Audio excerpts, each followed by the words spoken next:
Hello student, देखिए कल आपको पढ़ाया था कि ई सेल बराबर आपने क्या पढ़ा था, ई कैथोड और माइनस आपने पढ़ा था ई एनोड। और उसी के नीचे आप लिख लेना कि मानक अवस्था के लिए क्या सूत्र आएगा। मानक अवस्था के लिए क्या आएगा, ई नॉट सेल बराबर क्या होगा, ई नॉट कैथोड और ये आएगा आपका ई नॉट एनोड। ये मानक अवस्था के लिए सूत्र है। ठीक, कल भी आपको बताया था कि मानक अवस्था के लिए क्या होता है कि यहां पर नॉट लगा देते हैं। ठीक, तो ई सेल बराबर ई कैथोड माइनस ई एनोड, ये अपचयन इलेक्ट्रोड के लिए था। ठीक, वही ये भी सूत्र है कि अपचयन इलेक्ट्रोड के लिए ये मानक अवस्था के लिए सूत्र, इसमें नॉट लगा देते हैं। ठीक, इसके बाद आपका अगला टॉपिक स्टार्ट होगा। हाँ, एक चीज और ध्यान दीजिए कि सेल तभी बनना संभव है जब ई सेल या ई नॉट सेल का मान धनात्मक होना चाहिए। ठीक, इसका मान धनात्मक आना चाहिए, सेल तभी संभव है। यहां पर लिख सकते हो नीचे नोट में चाहें कि सेल तभी संभव है जब ई नॉट सेल का मान धनात्मक हो। ठीक, बात सबको समझ कि नहीं, कि सेल तभी संभव है, सेल तभी बनेगा जब ई नॉट सेल या ई सेल कोई ये कोई हो, इसका मान धनात्मक हो, तभी सेल संभव होगा। ठीक, अब आप पढ़ेंगे मानक हाइड्रोजन इलेक्ट्रोड। तो जो मानक हाइड्रोजन इलेक्ट्रोड है इसका विभव शून्य माना जाता है। ठीक, इसका विभव जो होता है वो शून्य माना जाता है। तो मानक हाइड्रोजन इलेक्ट्रोड कैसे बनता है, इसमें क्या करते हैं कि ये प्लेटिनम इलेक्ट्रोड होता है। जो मानक हाइड्रोजन इलेक्ट्रोड है ये प्लेटिनम इलेक्ट्रोड होता है। ठीक, जैसे जिंक का इलेक्ट्रोड कैसे बनाते हैं, मानक हाइड्रोजन इलेक्ट्रोड। ठीक, तो जो मानक हाइड्रोजन इलेक्ट्रोड है वो प्लेटिनम इलेक्ट्रोड होता है। प्लेटिनम इलेक्ट्रोड क्यों, क्योंकि हाइड्रोजन गैस की कोई छड़ तो होती नहीं है।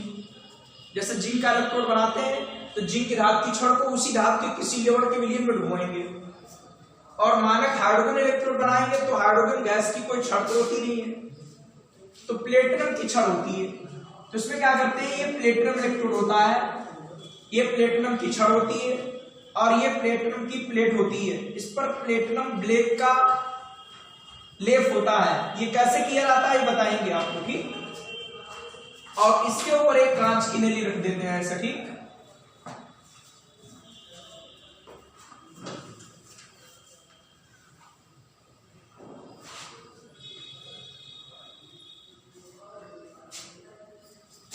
ये मानक हाइड्रोजन इलेक्ट्रोड बना रहे हैं।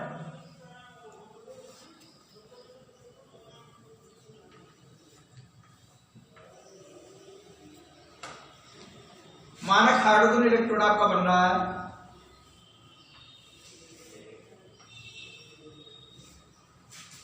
तो इसमें क्या करते हैं कि ये प्लेटिनम का इलेक्ट्रोड है,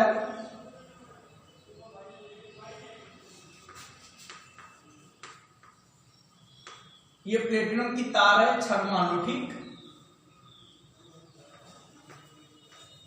पीटी की छड़ मान लो। यहां पर प्लेटिनम ब्लैक है,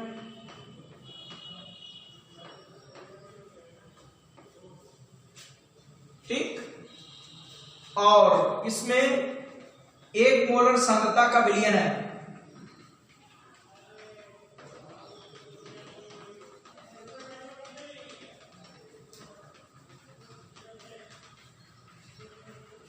एक मोलर सांद्रता वाला विलयन है।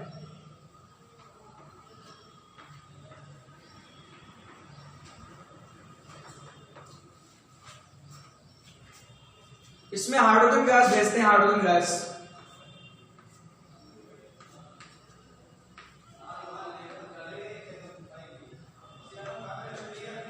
एक एटीएम दाब पर एक एटीएम पर हाइड्रोजन गैस इसमें भेजते हैं। ठीक, तो जो गैस आएगी कुछ गैस यहां पर अधिशोषित हो जाएगी, अधिशोषित, और कुछ ऐसे बुलबुलों के रूप में यहां पर बाहर निकलेगी ऐसे। ठीक, इस प्रकार हमें मानक हाइड्रोजन इलेक्ट्रोड प्राप्त हो जाता है और इसका विभव शून्य माना जाता है। यह आपका मानक हाइड्रोजन इलेक्ट्रोड है। इसका उपयोग क्या अभी पढ़ेंगे। मानक हाइड्रोजन इलेक्ट्रोड है। ठीक, ये प्लेटिनम ब्लैक कैसे बनाते हैं, इसके लिए क्या करते हैं कि प्लेटिनम की छड़ को क्लोरोप्लेटिनिक अम्ल, यह आपका क्लोरोप्लेटिनिक अम्ल है, इसमें इसको डुबो देते हैं और फिर एसी विद्युत धारा प्रवाहित करते हैं। एसी, और एसी जब विद्युत धारा प्रवाहित करते हैं तो प्लेटिनम की जो है आपकी यहां पर प्लेटिनम ब्लैक की परत ऐसे चढ़ जाती है। ठीक, तो उसे बोलते हैं प्लेटिनम ब्लैक। ये सुना रहा कि नहीं, क्योंकि इसकी अधिशोषण क्षमता अधिक होगी, इसीलिए तो हाइड्रोजन गैस को ये अधिशोषित कर लेगी। ठीक, और इस प्रकार आपका बन जाएगा मानक हाइड्रोजन इलेक्ट्रोड बन जाएगा और इसका विभव शून्य माना जाता है और इसकी सहायता से हम धातुओं के मानक इलेक्ट्रोड को ज्ञात करते हैं। ठीक, तो इसमें आप लोग इसमें लैंग्वेज लिख लेंगे कि इस मानक इलेक्ट्रोड में प्लेटिनम का इलेक्ट्रोड होता है। ये बताया था आपको, प्लेटिनम का इलेक्ट्रोड होता है। ये प्लेटिनम की प्लेट होती। ठीक, चाहो तो थोड़ा इधर डाल सकते हो ऐसे। ये प्लेटिनम की प्लेट है और इस पर प्लेटिनम ब्लैक चढ़ा होता है। ठीक, तो इसके निर्माण के लिए आपको बताया था मैंने कि प्लेटिनम की प्लेट को समझ लीजिए, चाहे द्वारा, क्योंकि इसमें लिखा नहीं है हमने, प्लेटिनम की प्लेट को क्लोरोप्लेटिनिक अम्ल, ये क्लोरोप्लेटिनिक अम्ल है, इसमें डुबो देते हैं और फिर एसी विद्युत धारा प्रवाहित करते हैं। ठीक, एसी, जिससे इसमें प्लेटिनम ब्लैक की परत चढ़ जाती थी प्लेट के ऊपर। बात सबको सुना है कि नहीं। और इसमें देख लीजिए अब क्या होगा कि जिसके ऊपर प्लेटिनम ब्लैक की परत चढ़ी होती थी, ये प्लेटिनम ब्लैक की जो है इसमें परत चढ़ी होगी नीचे, ये ब्लैक बना भी होगा, इसीलिए ये आपका प्लेटिनम ब्लैक की परत लिख लेंगे यहां पर, और ये पूरा प्लेटिनम इलेक्ट्रोड हो गया। ठीक, यह इलेक्ट्रोड एक कांच की नली में गिरी होती है। ये इलेक्ट्रोड जो आपका है कांच की नली है, कांच की नली इसमें गिरी है। ठीक, फिर क्या होता है, इसमें एक एटीएम दाब पर हाइड्रोजन गैस भेजने के लिए ऊपर से छिद्र होता है। ठीक, एक मार्ग होता है कांच की नली के नीचे अवशेष, भाई जो गैस इसमें अवशेष बचेगी वो यहां निकलने के लिए अन्य मार्ग होता है, यहां निकलने के लिए। ठीक, उसके बाद क्या लिखा, इसलिए भी क्या करते हैं, एक एटीएम दाब पर जो हमारी हाइड्रोजन गैस है, शुद्ध हाइड्रोजन गैस, उसकी कुछ मात्रा इसमें अवशोषित हो जाएगी, वो लिखी ऊपर देखो। ठीक, वही अधिशोषित हो जाती कुछ मात्रा, और जो शेष हाइड्रोजन गैस होगी वो जो हमारा 1 मोलर सांद्रता का विलीन है इसमें विलीन हो जाएगी।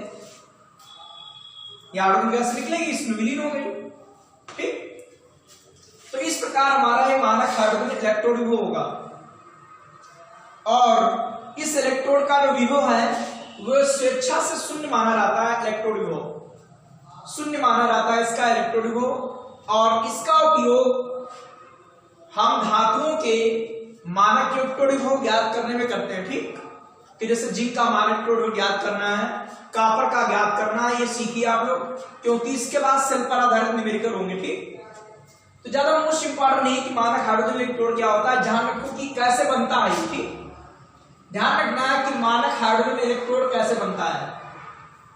ये प्लेटिनम इलेक्ट्रोड होता है जिसके ऊपर प्लेटिनम ब्लैक की परत चढ़ी होती है और ये कांच की नली के अंदर होता है। ठीक, ये और कांच की नली में ऊपर से छिद्र होता है जिससे एक एटीएम दाब पर हाइड्रोजन गैस भेज सके। इसको निकलने के लिए नीचे से अन्य मार्ग भी होता है।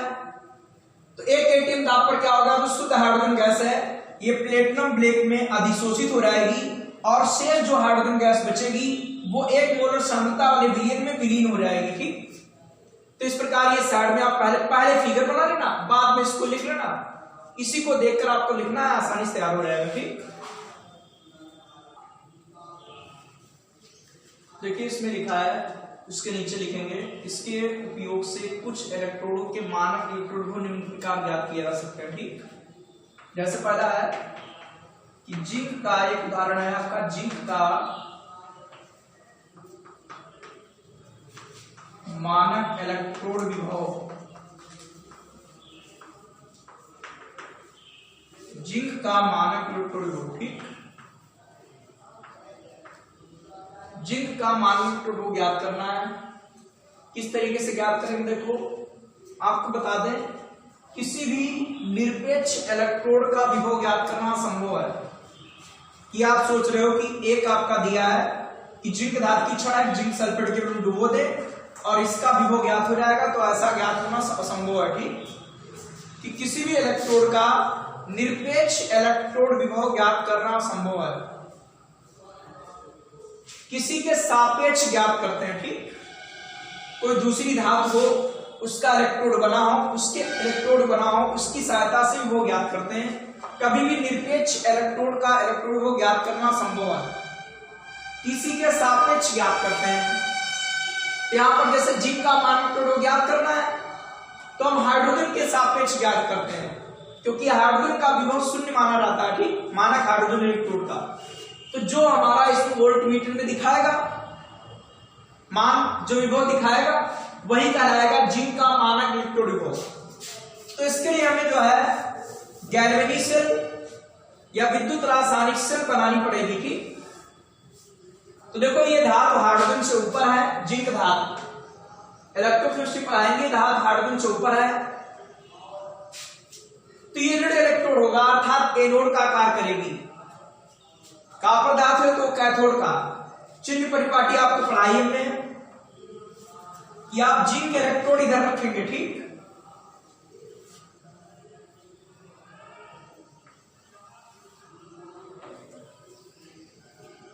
ये आपका जिंक इलेक्ट्रोड है जो हाइड्रोजन से ऊपर धातु में है।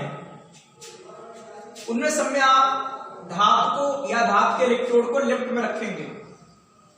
ये जिंक धातु की छड़ है, इसे जिंक सल्फेट के में डुबाया गया है।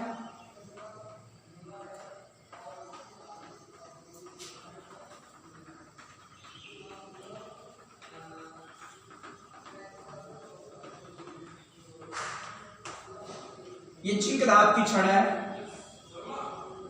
ये जिंक की छड़ है और इसे जिंक सल्फेट के में डुबाया गया है।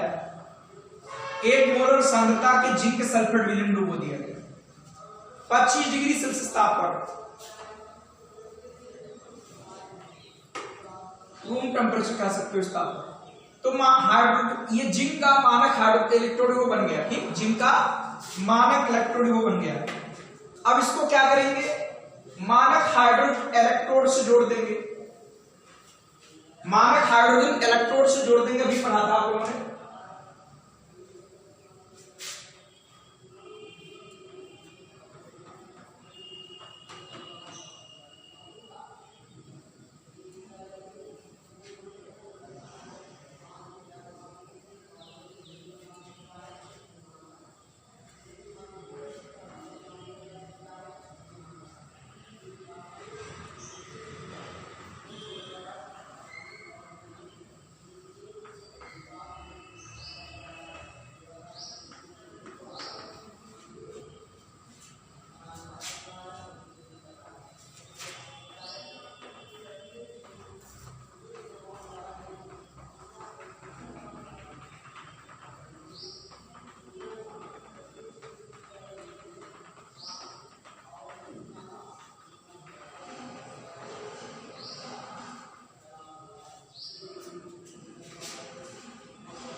ये मानक हाइड्रोजन इलेक्ट्रोड बन गया। ठीक, और इसको जो है हम मानक हाइड्रोजन इलेक्ट्रोड से जोड़ देंगे। ठीक,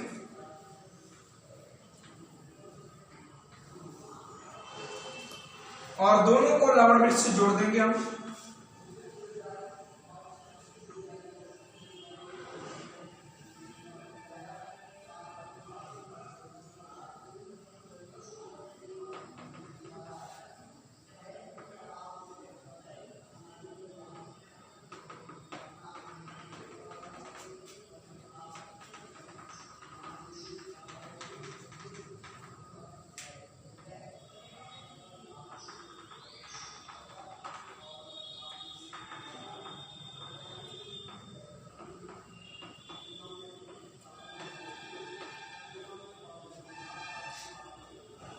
ठीक, और इसमें जो है वोल्ट मीटर हम लगा देते हैं, वोल्ट मीटर।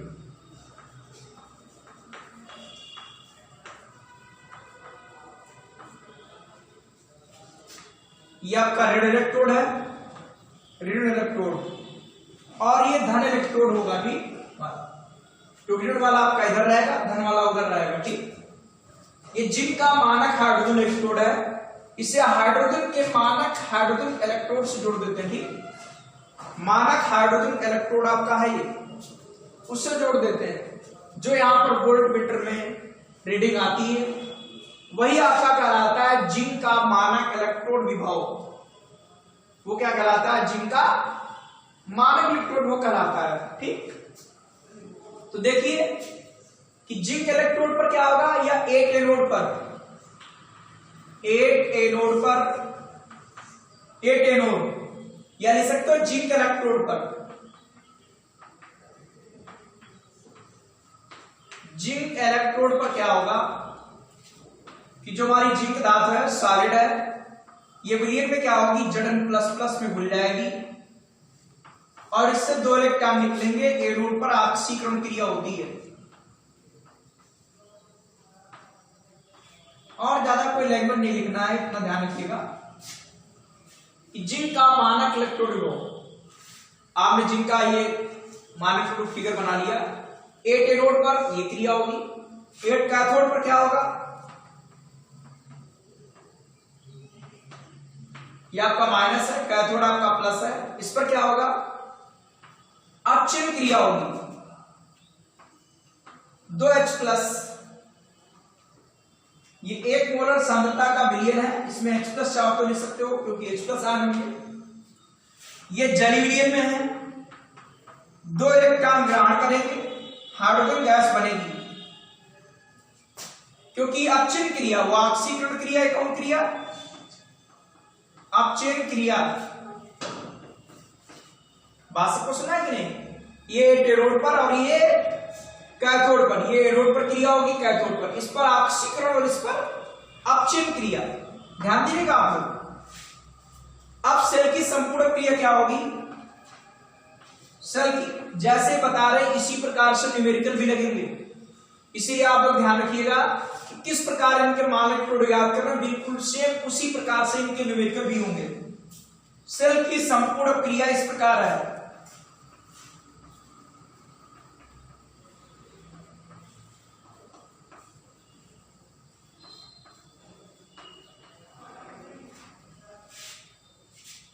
जोड़ दिए क्या आएगा, Zn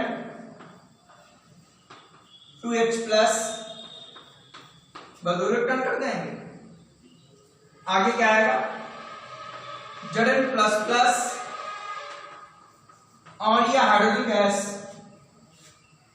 Zn++ ये हाइड्रोजन गैस, ये सेल की संपूर्ण क्रिया होगी। ठीक, अब सेल परिपथ क्या होगा, इसके नीचे लिखेंगे सेल परिपथ। सेल परिपथ इस प्रकार है। ठीक, ये जिंक इलेक्ट्रोड पर क्रिया, ये प्लेटिनम इलेक्ट्रोड पर या एक कैथोड पर, 8 कैथोड, उस पर एक क्रिया होगी। सेल की संपूर्ण क्रिया, दोनों को जोड़ दिया। सेल परिपथ कैसे बनेगा, जिंक इस पर क्या, देखो ये आपका एनोड है, सदैव लेफ्ट में लिखेंगे चिन्ह परिपाटी। ये सॉलिड है, ये Zn++ में इसका ऑक्सीकरण हो जाएगा, एक समांतर लाइन, दूसरी समांतर लाइन, ये एक अर्ध सेल हो गया, दूसरा उधर अर्ध सेल।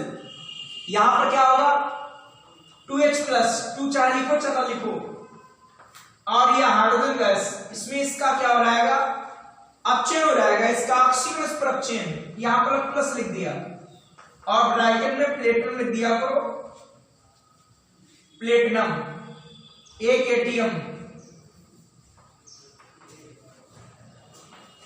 ठीक, कि प्लेटिनम इलेक्ट्रोड और एक एटीएम, अगर नहीं लिखते तो कोई दिक्कत नहीं, ये माइनस और ये प्लस, ये एनोड है और ये क्या कैथोड, एनोड पर ऑक्सीकरण क्रिया और ये कैथोड पर अपचयन क्रिया हो रही है, ठीक, बात सबको सुना है कि नहीं, ये सेल परिपथ आपका बन गया, किस पर, ऑक्सीकरण क्रिया, इस पर अपचयन क्रिया, ये आपका सेल परिपथ हो गया, ठीक। आप यहां पर इलेक्ट्रॉन लिखेंगे, ये नंबर 1 है जिनका मान कोड ज्ञात करना, उसके लिए आप सबसे पहले फिगर बनाएंगे, ठीक, जानते हैं इलेक्ट्रॉनों का प्रवाह इधर की ओर होगा, ठीक, ये इलेक्ट्रॉनों का प्रवाह है, इलेक्ट्रॉन जिंक इलेक्ट्रोड से प्लेटिनम इलेक्ट्रोड की ओर, मतलब एनोड से कैथोड की ओर गति करते हैं, ठीक, और ये विद्युत का प्रवाह होगा, इसका विपरीत ये विद्युत का प्रवाह होगा, ठीक, लिख सकते हो चाहो तो, बात सबको क्लियर हुई, आप इतना सब ये लिख लोगे, ये कर लोगे, सेल परिपथ बना लोगे, अब इसका सेल विभव निकालेंगे हम, ठीक, क्या निकालेंगे इसके बाद, सेल विभव, ध्यान दीजिएगा आप लोग,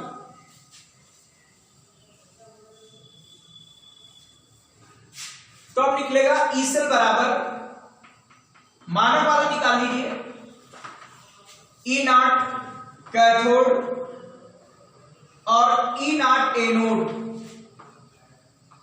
क्योंकि मानक वाली कंडीशन से निकालना है मानक, ये लिख देंगे अपचयन इलेक्ट्रोड के लिए, ध्यान रखना आप लोग, ये सूत्र अपचयन के लिए होता है, ऑक्सीकरण के लिए इसका उल्टा होता है, अपचयन इलेक्ट्रोड के लिए,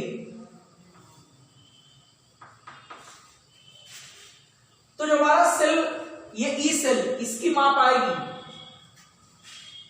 ठीक, ये कितनी होगी, जो भी आपका इस पे रीडिंग में बताएगा, यहां कोई प्रयोग तो नहीं हो रहा, तो इसका मान याद रखिए, जो जिंक का होता वही आएगा, ठीक, 0.67 वोल्ट, दो मान याद कर सकते हो, एक जिंक का, एक कॉपर का, 0.76 वोल्ट, ये वोल्ट मीटर में रीडिंग दिखाएगा, और ये कैथोड, अब कैथोड क्या है, कैथोड आपका क्या है, मानक हाइड्रोजन इलेक्ट्रोड, मानक हाइड्रोजन इलेक्ट्रोड है ये, और इसका इलेक्ट्रोड जानते हो क्या होगा, 0 माना जाता है, ठीक, माइनस, अब यहां एनोड क्या है, एनोड आपका जिंक है, और ये सब अपचयन वाले लिखे जाते हैं, Zn प्लस प्लस और आप लिख Zn, ये जिंक का मानक अपचयन विभव है, जिंक का मानक अपचयन विभव है, ठीक, और ये हाइड्रोजन का था, 0 लिख दिया, क्योंकि यह एनोड है, कैथोड है, आप इसको इधर लाओगे, ई नॉट से बराबर आ जाएगा आपका माइनस 0.76 वोल्ट,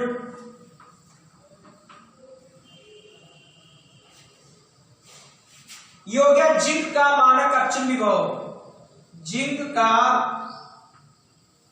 मानक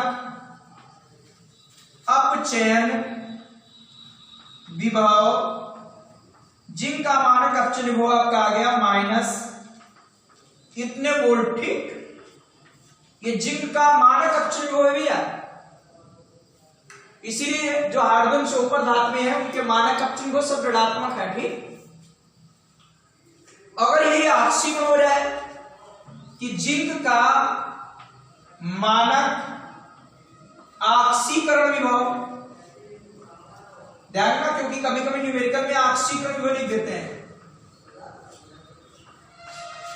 जिंक का मानक ऑक्सीकरण विभव कितना आएगा, ये निशान प्लस हो जाएगा, ठीक,